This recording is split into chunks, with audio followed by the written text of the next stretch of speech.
صفحہ نمبر 218 یعنی page number 218۔ سیرت النبی جلد اول، سبجیکٹ ہے غزوہ بدر کا اصلی سبب۔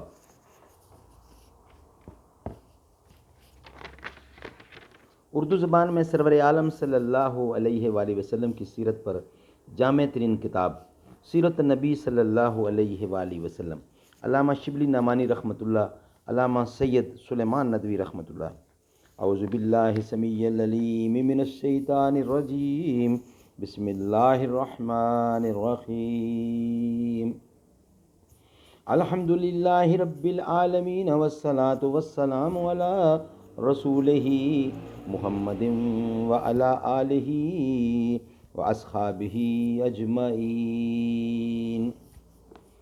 صفحہ نمبر 218 پیج 218، سیرت النبی جلد اول، سبجیکٹ ہے غزوہ بدر کا اصلی سبب۔ عرب کا خاصا قومی تھا کہ جب کسی قبیلہ کا کوئی آدمی کسی طریقہ سے کسی کے ہاتھ سے قتل ہو جاتا تھا تو ایک سخت ہنگامہ کارزار قائم ہو جاتا تھا۔ دونوں طرف ٹڈی دل امڑ آتا تھا اور خون کی ندیاں بہہ جاتی تھیں۔ یہ لڑائیاں مدتوں تک قائم رہتی تھیں۔ قبیلے کے قبیلے کٹ جاتے تھے، تاہم یہ سلسلہ بند نہیں ہوتا تھا۔ عرب لکھے پڑھے نہ تھے، تاہم مقتول کا نام کاغذ پر درج ہو کر خاندان میں ورثات تک چلا آتا تھا۔ بچوں کو یہ نام یاد کرایا جاتا تھا کہ بڑے ہو کر اس خون کا انتقام لینا ہے۔ وحس اور بسوس کی قیامت خیز لڑائیاں جو 40 برس قائم رہیں اور جن میں ہزاروں لاکھوں جانیں برباد ہو گئیں، اسی بنا پر ہوئیں۔ عربی زبان میں اس انتقام کو سار کہتے ہیں اور یہ عرب کی قومی تاریخ کا سب سے بڑا اہم لفظ ہے۔ جیسا کہ ہم اوپر لکھ آئے ہیں، حضرت عبداللہ بن حجش کے واقعہ میں عمر بن حضرمی قتل کر دیا گیا تھا۔ حضرمی عتبہ بن ربیعہ کا حریف تھا جو تمام قریش کا سردار تھا۔ بدر اور تمام غزوات کا سلسلہ اسی خون کا انتقام تھا۔ عروہ بن زبیر حضرت عائشہ کے بھانجے نے اس واقعہ کو بتصریح بیان کیا ہے۔ جس چیز نے غزوہ بدر اور دیگر وہ تمام لڑائیاں برپا کیں جو آن حضرت صلی اللہ علیہ وسلم اور مشرکین عرب کے درمیان واقع ہوئیں، وہ جیسا کہ عروہ بن زبیر کا بیان ہے، عمر بن حضرمی کا قتل کیا جانا ہے، جس کو واقد بن عبداللہ تمیمی نے قتل کر دیا تھا۔ ایک عام غلطی جس نے واقعہ بحث طلب میں غلطی پیدا کر دی یہ ہے کہ سب سے پہلے جو لڑائی کفار سے ہوئی وہ بدر تھی، حالانکہ بدر سے پہلے لڑائیاں شروع ہو چکی تھیں۔ عروہ بن زبیر رضی اللہ نے غزوہ بدر کے متعلق عبد المالک کو جو خط لکھا تھا اس کے ابتدائی فقرے یہ ہیں۔ ابو سفیان بن حرب تقریباً 70 سواروں کے ساتھ شام سے آ رہا تھا، جو کل کے کل قریشی تھے۔ آن حضرت صلی اللہ علیہ وسلم اور صحابہ رضی اللہ سے اس کا تذکرہ کیا اور دونوں فریق میں لڑائی شروع ہو چکی تھی، اور ادھر کے چند لوگ جن میں ابن حضرمی بھی تھا مارے جا چکے تھے اور کچھ قید بھی ہو چکے تھے، اور اسی واقعہ نے آن حضرت صلی اللہ علیہ وسلم اور قریش میں جنگ برپا کر دی تھی، اور یہی سب سے پہلا واقعہ تھا جس میں دونوں فریق نے ایک دوسرے کو صدمہ پہنچایا، اور یہ لڑائی ابو سفیان کی روانگی شام سے پہلے وقوع میں آ چکی تھی۔ اس میں تصریح ہے کہ ابو سفیان جب شام کو روانہ بھی نہیں ہوا تھا اس وقت لڑائی شروع ہو چکی تھی۔ غزوہ بدر ابو سفیان کی واپسی شام کے بعد واقع ہوا ہے۔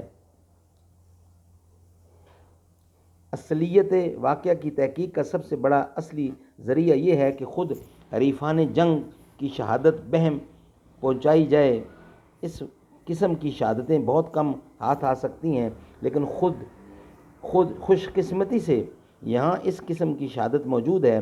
حضرت حکیم بن حزام حضرت ختیجہ کے بھتیجے غزوہ بدر میں شریک تھے اور اس وقت تک کافر تھے، وہ عمر میں حضرت صلی اللہ علیہ وسلم سے 5 برس بڑے تھے اور گو زمانہ جاہلیت میں حضرت صلی اللہ علیہ وسلم سے نہایت محبت رکھتے تھے اور نبوت کے بعد بھی یہ محبت قائم رہی، تاہم فتح مکہ تک ایمان نہیں لائے۔ وہ رؤسائے قریش میں تھے۔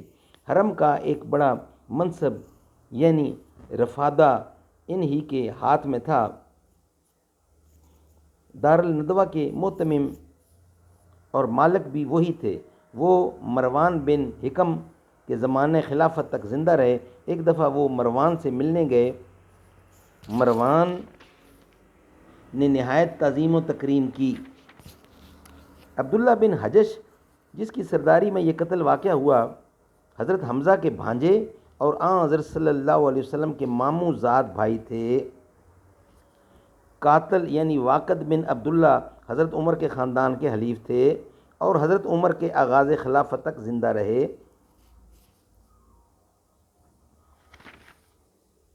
نہایت تعظیم و تکریم کی۔ صدر مجلس سے اٹھ کر ان کے پاس آ بیٹھا اور کہا کہ بدر کا واقعہ بیان کیجیے۔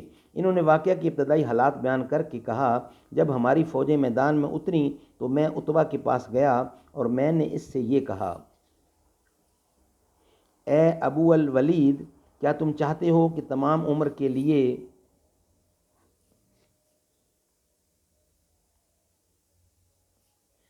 ساری نیک نامی تم ہی کو ہاتھ آئے؟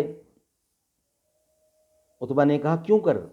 میں نے کہا، تم یعنی قریش محمد سے ابن حضرمی کے خون کے سوا اور کچھ نہیں چاہتے اور وہ تمہارا حلیف تھا، اس لیے تم اس کا خون بہا ادا کر دو کہ سب لوگ واپس چلے جائیں۔ عتبہ نے یہ تجویز پسند کی، لیکن ابو جہل نہ مانا اور حضرمی کے بھائی عامر حضرمی کو بلا کر کہا، خون کا بدلہ سامنے ہے، کھڑے ہو کر قوم سے دہائی دو۔